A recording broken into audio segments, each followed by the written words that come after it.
MMA's history is disappearing. Here's the reason behind it. In this video, we are discussing the loss of mixed martial arts media, specifically MMA TV shows. They highlight 10 cases of lost media in the brief history of MMA, including major shows like Inside MMA, UFC Tonight, and MMA Uncensored.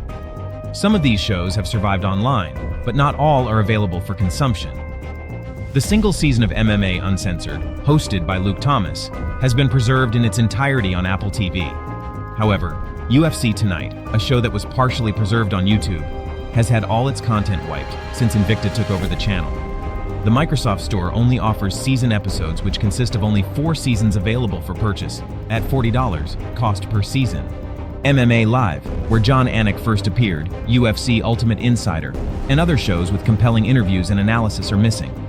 The majority of these shows are gone forever. Federal Fedor's most famous quote is, "I'm not known for it." He is known for being an untalkative stoic in the US during his extensive stint in Japan. This quote highlights the struggle to preserve the young sport of mixed martial arts. The quote from Fedor Eliasson, a former UFC president, was reshared countless times for its chilling message. It read years ago, "We hardly had anything to eat. Now I earn more money and see every opponent as a man that tries to put me back in that poorer period. That man has to be eliminated, pretty badass."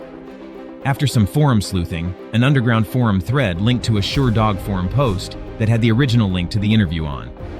The quote is incomplete, but it does confirm that the quote originated from physical media, passed out at a Bashid Europe event in 2005. The IFL Flatline broadcast was another controversial aspect of the Tough Boom era. The promotion paid fighter salaries to train, had health insurance, was structured in teams, and had basketball jerseys. However, the promotion began a run on television in 2006 with its Battleground series. Episode 1 of the show sensationalized the violence, playing the sound of a heart rate monitor flatlining when a fighter is choked out, and laying into fighters getting carried out on stretchers. This was a bad look, as Frank Shamrock talked about how fighters are going to die. The promotion's commissioner Kurt Otto got on a now-lost MMA weekly radio show to apologize and promise change, which was no longer present in the replay broadcast or later episodes. There is a seller on eBay selling random IFL episodes released by HDNet for $150. Dana White's vlogs were another popular feature of the UFC president, who would post his day-to-day activities online on fight weeks. For the longest time, the UFC president had a popular vlog series that he would post online on fight weeks. In 2009, all the vlogs were deleted from YouTube, and White essentially said that the vlogs were a bad look with the economic downturn. He did not think he should keep doing them, but he did almost immediately afterwards. Every vlog since starting back up after the initial 2009 purge remains viewable on Fight Pass.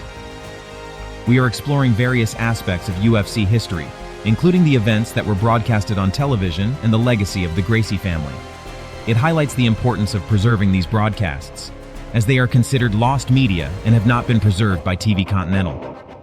In this video, we also discuss the history of the Ultimate Athlete, UA promotion, which was known for its live Vale Tudo events. Heroes of the Ring, a program that aired on TV Continental, is mentioned as being ahead of its time. However, the information on the start dates of this program varies depending on the source, ranging from 1960 to 1962.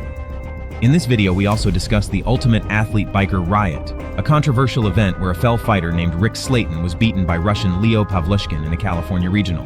The event was ruled a no contest and ended early due to crowd disturbance. Raw footage of this scene has never surfaced, as the promotion went out of business just 2 events later. Pre-Pride, a reality show where fighters compete for a chance to fight for Pride FC, is also discussed. The show started in 2001 and ran for 6 seasons, with some videos being DVD rips. The existence of this show today relies solely on anyone who had managed to record it back when it aired, which would explain why none of the 6 seasons of the show appear on the internet or for purchase. We are also touching on the Conor versus Polly sparring tape, an obscure bit of trivia about Conor McGregor and Floyd Mayweather boxing each other in 2017. In the build-up, Conor famously had a few spars with former boxing champ Paulie Malignaggi, but Paulie bailed on the camp after McGregor released pics. A short clip appeared to show Malignaggi getting knocked down, leading to various accounts of the spar coming out in the aftermath. Since this session has reached mythological status over the years, the footage is definitely out there, but for now it's probably sitting in a safe on a yacht somewhere.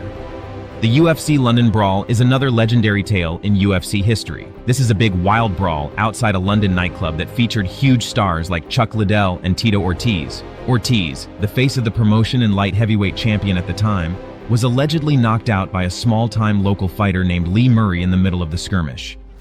This story has taken on even more mythical status. Therefore, it highlights the importance of preserving the various events and broadcasts that have been broadcasted on television and the legacy of the Gracie family. By doing so, we can better understand the history and legacy of UFC and its fans. The UFC legend, Hicken Gracie, is in prison for masterminding the largest cash heist in British history. There are numerous accounts of the legendary street fight, but two key details remain. One, Pat Melodic claims that Dana White told him they were pulling security footage from the nightclub to see what happened. And another, documentarian Bobby Rozic claims to have filmed portions of the legendary street fight. Rozic has never released the footage, and it does not contain the specific moment where Ortiz was supposedly dropped. Hicken Gracie's Vale Tudo Japan 1994 victory sparked interest in Japanese pro wrestling. Legend Nobiko Takada wanted to challenge Hickson in a work bout, but Hickson declined. Yoji Anjo invited Gracie to challenge him in person, and the Gracies filmed the bout to disprove Anjo's claims. The legendary video has gained legendary status, but has never been released by the Gracies. MMA has come a long way since its early beginnings, evolving into an enthralling and exhilarating sport. Its origins in ancient martial arts have transformed into a modern spectacle, complete with legendary fighters and rising stars. Thank you for watching this video. Subscribe our channel for more interesting videos.